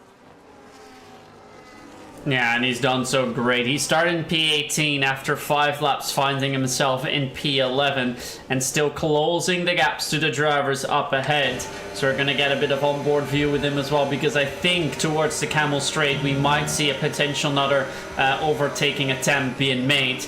And in the meantime, Langrock has managed to cut down that gap from a 1.3 to a 1.0, so great work by him, as Jontos has now set the fastest lap time. We've actually completely missed him, Max. He's now our new race leader. Yes, he certainly is indeed. On that last lap, made his way by on Alexander Dimas, as we now see heading through Arouge and Radion. Largo's actually, his pace has somewhat come back to him now. He's felt the car, he's found the grip, he's found the confidence. As now Vaso is potentially trying to go for that move on Dimas as well. He does get that move done on Dimas, sorry, and the Ukrainian moves himself up into second. It seems that Dimas, after a strong start, is now falling backwards. Largo, after a slow start, is now potentially going to make his way forwards. So it all depends now how this race plays off, as we still have now side-by-side Flack versus Elia. And Tomasetto makes his way through, or does it? It's through Malmedy, a little bit of contact between the pair, and he's able to stay ahead. So 10th place is now in Elia's hand. He moves into the points and is now hunting down Victor Vidler. And also behind him, I think Tamashko Kenny was able to get past Daniel Koya, and Avga Badi was able to get past Giovanni Kennis, who has just fallen further and further backwards as this race has progressed. Yeah, another great race for him indeed. He's lost 6 places so far in the race. 4 also lost for Bieder, 3 for Steck, but he's made a pit stop. 3 lost for Wittler, and then 2 places for both Dimas, Lago and Casper Flack, and of course most positions gained for Tomasetto Elia, but perhaps most crucial, 3 places gained for championship leader Gabor Shontos, moving him to the top of the grid with a 1.2 second gap now onto Steven Vaso. So he's got great race pace as well, and we saw that being unlocked after that overtake on Francesco Lago a couple of laps ago. But I want to move now on to the man that we just spoke of, Francesco Lago, because he is closing in slowly but surely onto Alexander Dimas. But let's not forget, everyone, he does have a 3-second time penalty for track limits. He certainly does indeed, and that could stunt his progress come the end of this race. But still a long old way to go, plenty still to play for, and we are nearly at that half race distance stage once again, as Wojtek Steg now picks up a fastest lap of the Grand Prix, down in the last place at the moment. Of course, came in on lap 1 and potentially trying to go all the way to the end of this one. I'm not sure if we're going to see any pit stops here. So here comes Elia once more, and Victor Vidler. He could just get such a good slingshot, can Tomasetto, out of Radion, and he's just able to carry that momentum forward and breeze by any car that stands in his way. Next on his list will be Jona Martins, needs to find 2.3 seconds to the back of the Ferrari. But it just seems, especially for Arouge and Radion here, Myth, that Tomasetto Elia can just find a line and grip that nobody else can so far, and he's just able to rocket his way past everybody. Yeah, I think that's also due to setup a little bit. He's got that overspeed on the back of the straight, so that's whether down to the car having a higher top speed or being able to carry more speed through Arouge and Radial, as you mentioned earlier. Further up ahead, not too much has changed, as in terms for Francesco Lago's penalty. If that penalty time were to be applied now, he moves from P4 only down to P5. So the luck for him is to start the gap to Carlos Galindo's 2.5, but about half a lap ago, that gap was 3 seconds. So it looks like the drivers up ahead are losing a little bit. Dimas has now lost a second onto Vaso. Lago's also down 8 tenths, and Langrock is moving closer to that 1 second mark as well as Jontos. Now Vaso is actually the fastest man out there on track. So those are the key drivers to watch out for, and they're actually on par or even quicker than Wojtek Steg, and who he's the only driver, I believe, so far that has made a pit stop. He indeed has made one, but already quite early on, so his laps are only his tires, sorry, are only 1 lap fresher than the rest of the pack, as he's about to cross the line now and enter his 6th lap on this second stint on the intermediates. But Lago, once again, moving in closer. It looks like at the first part of the track, Max, he is quite a bit quicker. It certainly does, and he's just not close enough just yet to get by on Alexander Dimas, but it certainly is brewing. That move is on its way as Kasper Flack is now side by side with Kokeni as they now head through Malmedy. Contact between the pair. Plenty of hard but fair racing between the drivers in this field as Kokeni now to the inside of Flack as we make our way through the Bruxelles hairpin, and that's opened the door for PSGL to now get that move done on the V-Carbon in the space of only 3 corners. Kasper Flack has lost 2 places, so for the V-Carb, he's going to have to try and earn them back somehow. Is Kokeni with a real big hand swapper all the way through Puon as we now make our way down into the Piff Paff Chicane Campus corner, of course, as well. And for Kokeni, he's trying to hunt down Victor Vidler now. Thomas said to rely on his conquest to now catch up to Jona Martins. He's found about 3 attempts over the past couple of laps. And for Stephen Vaso, he's still about 1.1 seconds behind Gabor Jontos. And it just seems whoever takes that race lead here, Miff, their pace somewhat dwindles potentially because they haven't got that reference car in front. Yeah, it does seem to be like it. As we mentioned, Vaso's the quickest man on track. He's about a 1/10.5 quicker than Jontos in the lead. Piasecki and Kokeni are trading places once more. So Piasecki's managed to get 2 overtakes done over the course of this lap. As further up ahead, Lago once again moving in closer to Dimas. He's gaining a lot of time near that start-finish straight. But can he get... Oh, he has a lot of overspeed now going up through Radion, and here he goes then around the outside as Wojtek Steg is the quickest man on track, but it's P3 now for Francesco Lago, and Dimas is starting to drop down the order place by place, and the next man he has to watch out for is Dennis Langrock, who is only 6/10 away and potentially will be in striking distance come the next Camel Straight. So a man he has to watch out for. Then it's Jona Martins, who's getting awfully close to the back of Valentino Labella, the Haas driver, doing a stellar job so far. Started P7, stays in P7 for now, but now with the fight opening up between them two, could also invite Tomasetto Ilia to be closer within their reach. That gap is now stabilized at 2 seconds, but will it still be stable as Labella and Martins are going to fight it out for P7?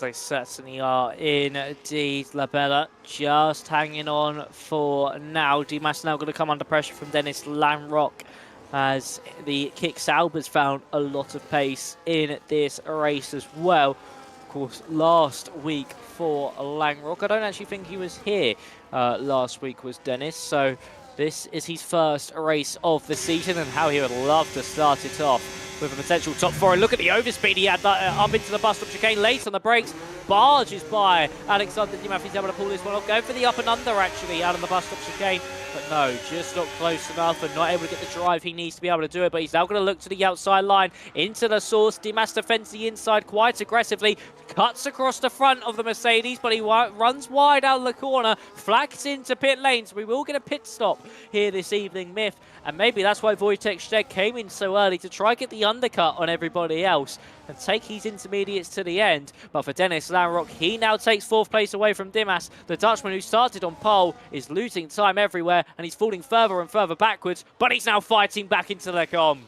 Yeah, he's fighting back indeed. He outbreaks Langerock on the outside there, so a great move to retake P4. As for Wojtek Stek, he came into pit lane at the end of lap 1 because he had front wing end plate damage. So that is why we saw him come in. He is the quickest man on track, and I think seeing the driver stop around him, he will either have to try to, well, drive it out, but I think it's going to be very tough not to make a pit stop with 22 laps on the clock. So not something we should see. On the other hand, we set the gap between Jonas Martins and Tomasetto Elia was stabilizing. Last lap 2 seconds exactly. Now it's come down to 1.1 seconds. So Tomasetto Elia is absolutely breezing out there on track, flying through the fine chicanes, and he's now managed to get the gap down to a second exactly. So Jonas Martins really needs to watch out, because in a lap or two, he is going to feel that hot breath from the Aston Martin driver. Yes, he certainly is. Jonas Martins is now going to be, who was trying to attack, of course. Only a few laps to go, Valentino Bella dropped a little bit of time now to the Haas, and is now coming under all sorts of pressure from the Aston Martin behind, who's a man on a mission at the moment. We have reached our halfway stage now.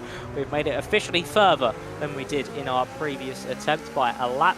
And for, of course, Jonas Martins, he is going to come under all sorts of pressure over the course of these next few laps. Kenneth and Bieda now come into pit lane from the back of this field. Wojtek Steg is 3 seconds clear of Kasper Flack. So I'm very expecting Kenneth and Bieda to come out around about where Lucas Basner is, around about that, of course, last place position, but will surely move up come, the time everybody else comes into pit lane. But Jonas getting closer and closer as we now make our way down into the com. He's in a bit of a tricky place at the moment because he's got Valentino the better in front. He will want to catch up to attack, but if he makes the slightest error in either an overtake or just an error pushing forwards, Tomasetto Elia is right there, ready in the wings, right, waiting to pounce. Yeah, and he is having a stellar race so far, starting in P18, now finds himself in the points in P9, and it feels like his charge is not over yet, but we've gone down the line just a tad bit. Piasecki is amping up the pace into Victor Whittler ahead. Remember, Whittler was overtaken by Tomasetto Elia about 4 laps ago, and that gap's now 3 seconds, showing how much overspeed Tomasetto Elia has, but also how much more pace there might be in the cars behind him, with Piasecki within 0.6 of a second there. Alexander Dimas is also trying to get the pressure back up onto Francesco Lago, who finds himself in P3. He's 3 seconds behind Steven Vasso. And it looks like Steven Vasso has had to give up a couple of tenths as well onto Gabor Jantos, who's still leading the race nicely, 1.6 seconds ahead. But here comes Piasecki. He's now within 2 tenths. He's going to try a move in the bus stop chicane. He's going to go around the outside of turn 18. Has to outbrake the McLaren driver, but he's already made the move stick. Piasecki moves up into the points, and that was a great move as Tomasco Kenny comes into pit lane. Yes, Kilkenny into pit lane. That's big for this midfield squabble. And for, of course, Tomasetto Elia as well. He's dropped a little bit further back as we see Jonas Martins now heading up through Erosion Radion. He's a little bit closer to the Bella this time around. He's got that slingshot run we've seen many other drivers have on everybody else. But is he going to be close enough? It just doesn't seem so. He's not able to have the battery or the slipstream to attack the Haas driver in front, as Elia is really starting to drop off in pace. Expect to see him potentially into pit lane ever so shortly. As Gabos at the front of the field is extending that gap over Steven Vasso. He's dropped a little bit of time. Largo now 3.5 seconds behind the Ukrainian as well. But for Jonas Martins, he's now being allowed to attack the Bella in front as Elias starts to drop off in performance. But I'm expecting over the course of the next potentially 2 or 3 laps him, if everybody to come into pit lane for a fresh set of tyres, and we're back to level pegging once more. And then we'll see who will end up where and how much this undercut has helped not only Kasper Flack, but potentially Wojtek Steg and Tomasz Kokeni as well. Yeah, I'm gonna go back towards the front of the grid to Dimas and Langrock, because I think if anyone's gonna go for a move, try a potential undercut, it will be one of these two. But again, I also think an overcut might be more powerful here, because you do need to heat up those tires into working conditions, and that might cost you a little bit of time at the start of the stint. But here we go then. Is anyone going to go into pit lane? Is actually Francesco Lago, who is the first of the top 5 to head into pit lane. And for now, nobody follows. But we were mentioning Tomasetto Ilio might follow. It's actually Jonas Martens who follows him. He's the next one in pit lane. I see Victor Whitler go into pit lane as well, diving in there at the back. But that is all she wrote for now. So not more drivers heading into pit lane. That means that the gap for Dimas to overcome onto Vaso is even larger. Vaso's lost over 4-5 tenths in the last lap onto Jontos. Flack is now the fastest man on track, so it's definitely the moment where you need to go for some fresher tires and we'll have some overspeed. Dimas dangerously close to the back of Langrock, because Langrock's actually got the move stick and he's now in P3. Yeah, lovely stuff there from Langrock. Was able to get it done on the inside into the gum, and there we go, up into 3rd place. As he, of course, has inherited another position as well, thanks to Francesco Lago coming into pit lane. Look at the gap that Lago's got over Jonas Martens. 7 seconds is that gap between what was been 3rd and 8th place. But who are we also going to see from the front of this queue come into pit lane? Surely Jontos and Vaso will follow in ever so shortly, and surely it will be the Ukrainian driver of Steven Vaso. But the rain is starting to lighten here, Myth. So potentially are some of these drivers trying to hold on to this tyre to a dry tyre stint. That is going to be the big question. If the rain does stop within the next few laps, will it turn to dry running? We'll have to wait and see, though, depending on who comes over the line and who comes into pit lane. If Jontos comes in, I'm expecting it not to dry up in time, as we now see heading into the braking zone. And yes, Gabor Jontos into pit lane for a fresh set of inters, and everybody else seems to be following suit. Yeah, we now go. Langrock actually continues. Dimas is in. Galindo next up. He goes into pit lane. Labella continues as Tomasetto Ilya is in. And we wait for Piasecki and Gaio. They are both continuing. And then Ave Gubadi goes into pit lane. Sprogus continues. And of course, Lago did continue already. But let's see in relation to Lago where they come out of pit lane, because that is the key moment. That is the key driver to watch out for. They need to come out ahead. And I think they will come out ahead momentarily, but lose a little bit of time at the start of the stint, because for now, it looks like Vaso is indeed ahead of Francesco Lago. He's now managed to clear Sprogus. He's now almost 3 seconds behind Vaso, but he was already behind significantly, so that should not come to a surprise of many. But looks like for now, undercut, overcut, it feels to be nearly equal, as Lago stays ahead of Sprogus at least, who is yet to make his stop. Dimas, though, is significantly behind Francesco Lago. That is actually 2.5 seconds, so maybe the undercut, Max, was more powerful than we thought. It is seeming like it is, and the rain is certainly slowing, and the track's drying up big time. So I think this could be very close to a dry tyre stint. I really believe it will. If this rain does stop within the next, I would say, 2 or 3 laps, we could potentially see this track dry up enough for a dry tyre run at things. But look at Jontos' gap over Steven Vaso now, who's now stuck behind Pajewski and Daniel Koya as we make our way into Stavolo. Before we enter Kerwood to Paul Freya. This is what it all is going to boil down to. All about these strategies, all about what the weather does. And of course, with Langrock and the Bella staying out, are they potentially committing to a no stop? No, they are not. Langrock in this time around. The Bella probably going to follow suit as well. No, he's going to stay out 1 lap extra as well. Is the Bella committing to a no stop? It will be. I think he'll be very much in the puncture range. But when you are in the lower midfield, in a sense, he's got nothing to lose at this place. No, and you can potentially hope for the track to dry up even more. We see the best pace now is for Lago, but of course he stopped the lap before. It's now Jonas Martens who actually goes significantly quicker, so there is more pace out there on track. But we're slowly but surely going to reach that cutoff point where it will be faster to go for the softs. But for now, it is still raining, although dry areas are definitely starting to appear. Steven Vasso then, for now, still behind Daniel Caio. He wants to go for a move. Takes a lot of curb trying to make that move stick. He does so from seemingly very difficult position, but he actually makes that overtake look very clean. But in turn now, that pit stop has cost him an awful lot of time. He is now down 4 seconds to Gabor Santos, who in turn only needs to overtake Labella, and he is yet to make a pit stop. So Santos, the big winner of this pit stop sequence. Then it's Lago, who's managed to get quite a big gap onto Dimas. That has dwindled down to 1.6.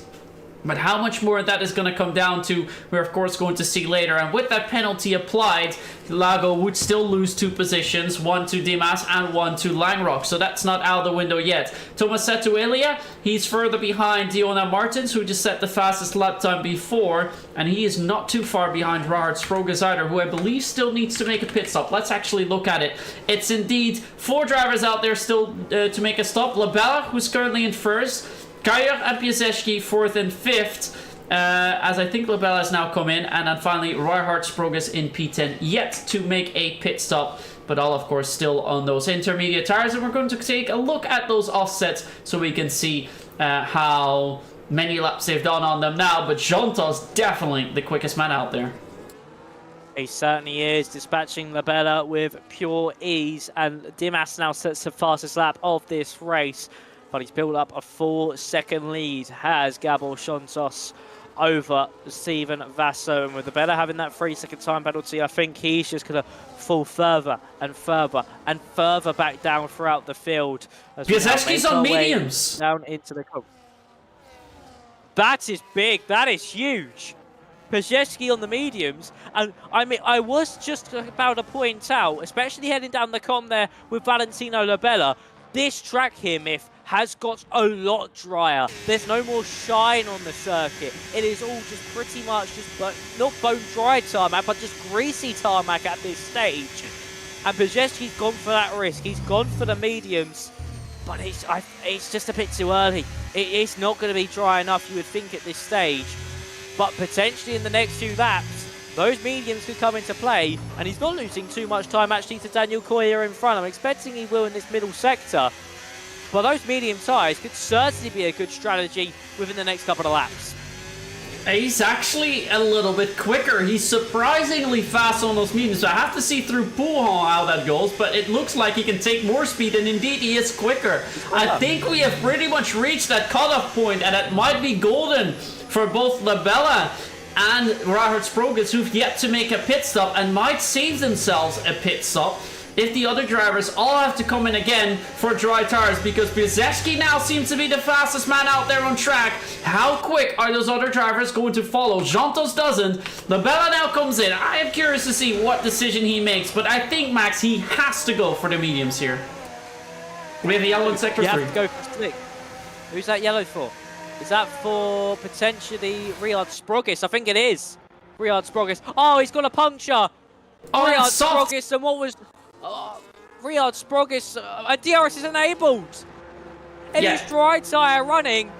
Oh, this is now going to get interesting. But for Sproges, he's one shot at potential points has unfortunately just come underway thanks to a puncture. Steg into pit lane as well, as everybody's now moving on to some slick compounder tyres. And around a long circuit like this as well, Myth, it is so easy to find heaps of time, lap after lap after lap. This is going to be a real chaotic end to the Grand Prix. But the question is, do Santos, Vasso and co all come into pit lane, or do they trust themselves and stay out? I'm very curious to see what they do, but I think if they do come in, I think maybe going for softs might be a good thing to do now, though it's still a little bit risky with the mediums. But Piasecki has made a golden strategy here. Look at that. He's got a 15-second gap over Giovanni Kennis. Those are the other stoppers. He's managed to save out a pit stop. If everyone has to come in, this could potentially be a podium for the Haas driver. Valentino Labella still has a penalty, So he's going to lose a little bit there. He is now at the back of Dave Gobadi, who I think is going to stop as well. But now let's go to the front of the grid. It is bone dry, Max. The drivers have to come in. There's no way that you can extend this even more. Because if you don't go in now, you're not going to in at all. And indeed, our race leader is into pit lane. It is too dry now. And even though they stopped only 3 or 2 laps ago, you have to go back to slicks again. Yeah, they just came in a little bit too early as here comes the Bella now on Abe Gabadi. But to be fair, if I was someone like an Alexander Dimas, I would risk it. I would stay out. You have a 10-second advantage. Well, more than 10 seconds. A 15-second advantage to everybody else. But look at that fast gap now set in from Igor Pazeshki. And Shontos has come in at the perfect time. And he's been able to hold on to that race lead. Absolutely beautiful from the man who won last time out in Australia. Is he going to make it back-to-back race victories? I certainly think he will. Especially with a 3-second gap now over Valentino Labella. But look at that, Igor Piasecki's in P3, and that's a provisional P2 because Labella's got a penalty to his name. This gamble from Piasecki, where we thought this is way too early, has paid off beautifully because, let's take a look, he started P13. He was nowhere near. He was fighting for points. He was fighting for P10. And now suddenly, with a stroke of genius and strategy, finds himself on the podium. But he will have to compete with Steven Vasso for that. Whether it's going to be a 2nd or 3rd place. Labella's going to disappear there with 3 seconds to his name. But this is a great move from Igor Piasecki. And Zontos, I don't know how he does it, Max. But he is simply untouchable tonight. He certainly is, and I think this is, if it wasn't for that 3 seconds, Labella would be finishing on that podium as well, but I think he would still be happy with a 4th place, because don't forget, when he stayed out on this stint, he was battling with Jona Martins, and he was down in 8th place. He's now going to finish 4th in this Grand Prix, so he's also pulled off an absolute strategic masterclass. Haas have done absolute wonders here this evening in Spa. And actually, the rain has come to a full stop. So we'll have 3 more laps to go when Shontos crosses the line. Actually, no, 4 more laps to go when Shontos crosses the line, sorry. And this is where it gets spicy. For 2nd place in this race, it's Vasso versus Piasecki, who will come out on top as the Bella sets the fastest lap of the Grand Prix. And this race certainly took a big twist. But one story stays the same at the moment, and that's Gabor Shontos leading the way and just extending that advantage more and more as Koya actually comes into the pit lane and retires. Yeah, and I think we might see some other drivers do a similar thing. For Sprogus, so unfortunate that he had that tire blowout in the final sector in the last lap of his stint. He's now come into pit lane. I think he might just do the same thing there, and indeed he has retired from the race. So a very unfortunate night for Sprogus, where his strategy almost worked wonders. But now Piasecki has managed to dispatch Labella. This is good news for him. Labella has the penalty. He does not have to worry about him. Same thing goes for Vasso. He does not have to worry about him, but in turn has to, because if Piasecki can now pull a 1 second gap, it will be more difficult for Vasso to get the move done and Piasecki and thus finish in P2. Zontos is pretty much safe. If he doesn't make any mistakes, he wins the race, no questions asked. Dimas is actually down into P7 because Langrock has done great there. Langrock is going to get at least 1 more place due to the penalty coming Labella's way. Dimas is going to finish a position higher too for Lago's penalty. That's worth 3 seconds. Galindo is still 3.3 seconds behind. Look at that. Tomasetto Elia, still with all the chaos going on, still finds himself in P9, even though he's just had the same strategy as anyone else, Max.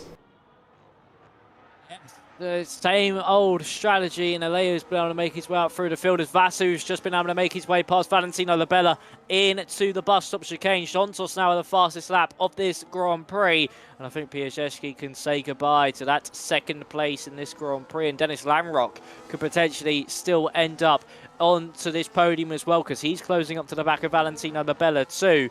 So of course we've got 3 laps to go here at Spa. And we now see Steven Vasso all over the back of Piasecki. He's going to use that slipstream, going to use that DRS to heat advantage as we now make our way into Le Com. DRS open for Steven Vasso, the Ukrainian. Can he get close enough? No, he cannot. He's just going to have to sit behind for now. But I have a feeling as well here, Myth. Yeah, I was going to say, I have a feeling he's just going to sit behind for that final lap. And Alea has made his way up to 8th place, cut past Carlos Galindo. But unfortunately for him, I think that's as high as he's going to get because Dimas is just that little bit too far up the road. Yeah, I think so as well. But I think another dark horse that we currently have here for a podium fight is Dennis Langrock. He's currently the fastest man out there on track. He's got some great pace out there. And also Dimas is getting very close to the back of Lago. So Labella, how well can he hang on with those softs? I think he's going to be a sitting duck for Langrock. And after that, the question comes to mind, can Langrock close down the gap on Vaso and Piasecki and potentially go for a podium here tonight? He needs to get past Labella as quickly as possible, preferably into the bus stop chicane if he wants to really mingle himself in that fight. So let's see how well he does. Heading towards Blanchimont, going through it now, but look at that. Labella's got some great pace there, so I don't think he can do it just quite yet. So has to break in a little bit later. Tuck in close and nicely, and then around the Camel Straight, try and go for the move there. But all the cars will have DRS. He is actually very close, heading out into Le Source. Wants to go for a move there, but maybe he's waiting for Labella to make a mistake there. Still also close to the back of that pass, but can't find a way through just yet. Oh, here goes. Is this his opportunity? He's looking for it into a Rouge and Radio. Oh! Look at this from Lavron. There's contact. They both slide all the way through a Rouge and Radio, but still somehow they're facing in the right direction. Vaso as well, trying to get past Igor Biaszewski as we see Langrock now to the outside of Valentino Labella. Late on the brakes goes the German. Can he pull this one off as he's now to the inside of the GOM? He gets through, and that invites Francesco Largo to now have an attack. But it's Langrock to fourth, Piaszewski down to third, and Vaso up to second, as here comes Largo on, Francesco Largo on the Bella, and Dimas is also following, waiting in the wings. Yeah, Dimas wants to go for a move here into Puhan, but he realizes he can't make that stick. But Langrock, I was certain he was going to crash out there heading up into a Rouge, but he managed to keep it nice and tight, as Dimas has now managed to get the overtake done as well. So we're about to approach a very hectic final lap with an amazing fight for P2 and 3. But further down the road, the man now about to start his final lap, Gabor Santos, has had no worries about that at all. He leads the race 6.9 seconds. And he really is, Max, in a league of his own. He had a healthy margin in the previous race, and this race, he's stepping it up a notch. Also setting the fastest lap now. He enters the final lap, but we are waiting for Vaso and Co to come through. Vaso now sets the fastest lap, and he will have to keep that pace up, because on the Camel Straight, you can surely bet that the gloves are going to go off, and we're going to try every possible opportunity to overtake on one another, as actually Tomasetto Elia, Max, has gone to the back of Valentino Labella. All that squabbling has invited Tomasetto Elia into this train. I think the Bella's struggling with his tyres as well. Here comes Tomasetto Elia to get that move done, and up into 7th place he shall go at the front of the field. No more moves being made there as Galindo is able to make his way past on Labella too. So we could still see a scrap between Elia and Galindo in these dying moments of this race. But I think the podium is going to finish as it is. Langrock not going to get close enough to Igor Piaszewski to remove the Polishman from the podium. But what a strategic performance it has been from the Haas man, who stayed out on those intermediates, went to the medium tyres, and is reaping the rewards. He will get a podium here this evening. But at the front of the field, we can only look at and marvel and just looking awe at one man, and that is Gabor Santos.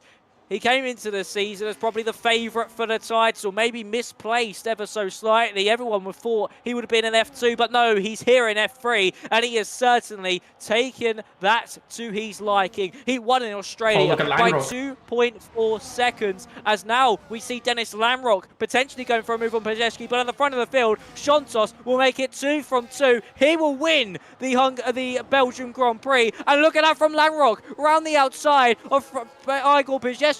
And Francesco Largo follows him through as well. Something's happened to Piaszewski. I think he's run out of fuel. Piaszewski run out of fuel at the end, and the dream run, unfortunately, is over. He gets 5th place still, but the dream podium goes away thanks to just running out of fuel near the end of this race. And it's going to be Dennis Langrock who picks up 3rd place in the end on his first race of the season. What a chaotic race that was. Carnage throughout. That was an absolute classic here at Spa-Francorchamps. But Gabor Santos, he weathered the storm brilliantly. He remained unchallenged, and he takes the second of 2 race victories this season. Yeah, and I think we, in hindsight, can all be happy that we did have a restart with that wet weather. It was an absolute delight to watch. Heartbreak for PSGL at the end, but still finishes P5 due to that penalty for Francesco Lago that drops him into P7. And Tomasetto Elia from P18 on the grid finishes in P6. But it's a race win for Gabor Santos. Vaso is there in second. Podium for Langrock. Dimas comes home in fourth. Then it's Brzezinski, Tomasetto Elia, Francesco Lago ahead of Carlos Galindo in eighth. Ninth place for Jona Martins, and still picking up a point by the hinges. Valentino Labella in that pass, that offset strategy, just making that work, but I think he'll be kicking himself for going for softs and not for mediums, because that would have done him better. Outside the points, we find Tamasco Kenny in 11th, ahead of Lucas Weisner, Givano Kennis, 8th Gobadi, Kasper Flag, Zalan Bieder, Victor Riddler, Wojtek Steg, and then our DNS for tonight, Daniel Kajer and Reinhard Sprogis. But it's 2 for 2 for Gabor Santos, and let's be real, that man, Max, was untouchable. He was just so unreal throughout. And he was just so fast, especially once he got into that race lead in the intermediates. He just never looked back. He had to come in twice over the course of that race. We said the 2-stop was off the cards here, Miff, and it ended up being a 2-stop in the race. But yeah, it was absolutely amazing. A classic race led by a dominant drive. It's just one of those things, though, isn't it, Miff, where you get such a chaotic race, but then somebody in the race lead just shoots off in the distance, doesn't look back, and it just all works out somehow. Yeah, we saw that in the wet he already had that overspeed. Was doing really well. He was stuck at the start of the race behind Lago. Once he had that overtake done, he was able to close into Dimas quite quickly and get a healthy gap. The pit stop worked out well for him. He got a little bit of an extra lead. And then as soon as we had the mediums on, once again, he had that extra pace. So it was a man that was not to be touched here tonight. And I do wonder next week in Texas if anyone can come close to him, because he definitely is the man to beat. He's done great out there. He hasn't picked up a pole position just yet. That's perhaps something he's waiting for. But everything else, Max, has been stellar. It certainly has. It's just been a stellar season indeed. And I'm actually looking in the drivers' chat, and it seems that everybody had to fuel save but Gabor Santos. That's why he was so fast.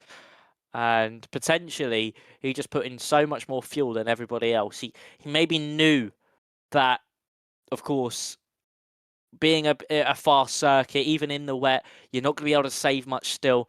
And he was just able to push on all the way to the end. But everybody else had to fuel save. But as well, Miff, we're not going to get Santos once again for an interview, unfortunately. But we do have second and third once more of Langrock and Stephen Vaso. So shall we bring in the man who finished third, being Dennis Langrock?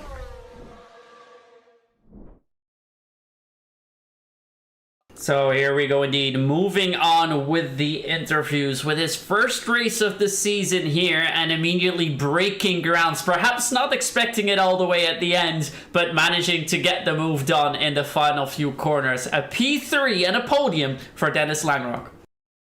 Hello. Yeah, really happy with that. Was good race. Was really chaotic starting for the first time in the race. Then we had an issue. I think the servers breakdown, and then again a race start. And yeah, we started on the wet tire. I saw it was wet, and yeah, I was kind of hyping up because I like when it's like kind of a bit of rain, so enjoyed that. Yeah, you seem to have pretty good pace all the way through, making up a couple of positions there. Then we saw you all go for that pit stop, but I think you very quickly realized after a lap 2 or 3 that you had to come in again for the mediums. Was that a surprise, or did you have to come in to avoid a puncture on the intermediate tires? Yeah, I was kind of going long. I think I was the guy who were like the longest out of track. Like I was plus 1 lap than Steven and the other. Yeah, I was kind of also on puncture zone, but we don't wanted to risk to head like we thought it was gonna rain to the end, nearly.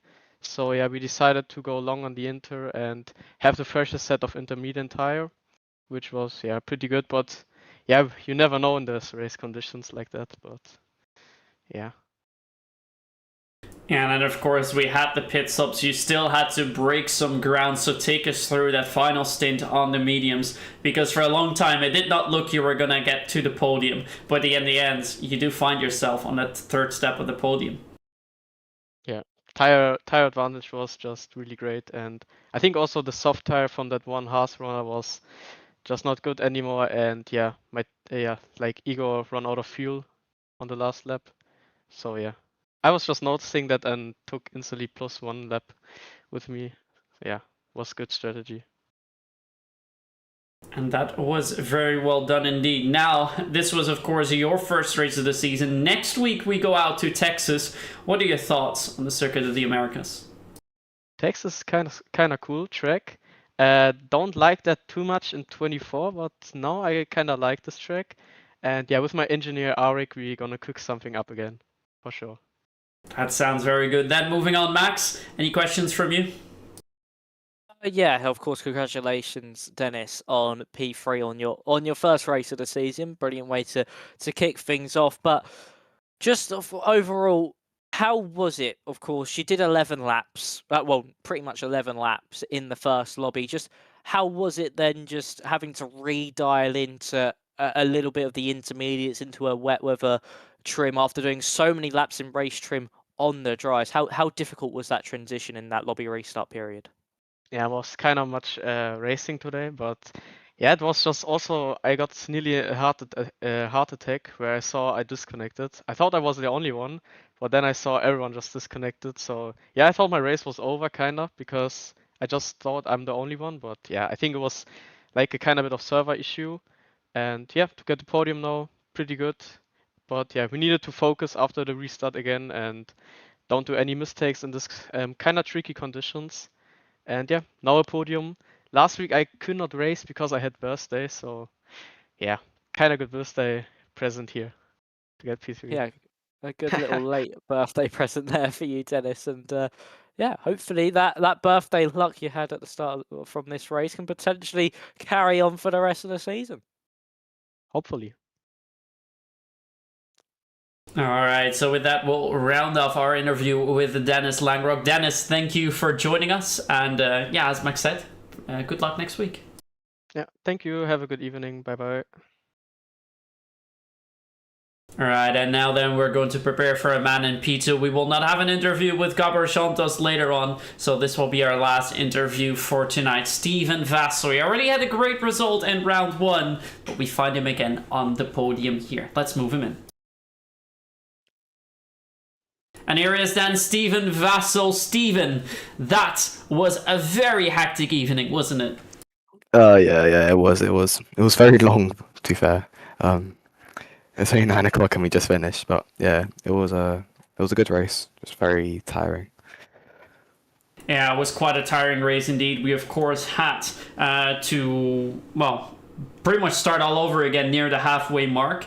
Now looking back on it, reflecting on it, do you think it benefited you or was it against you?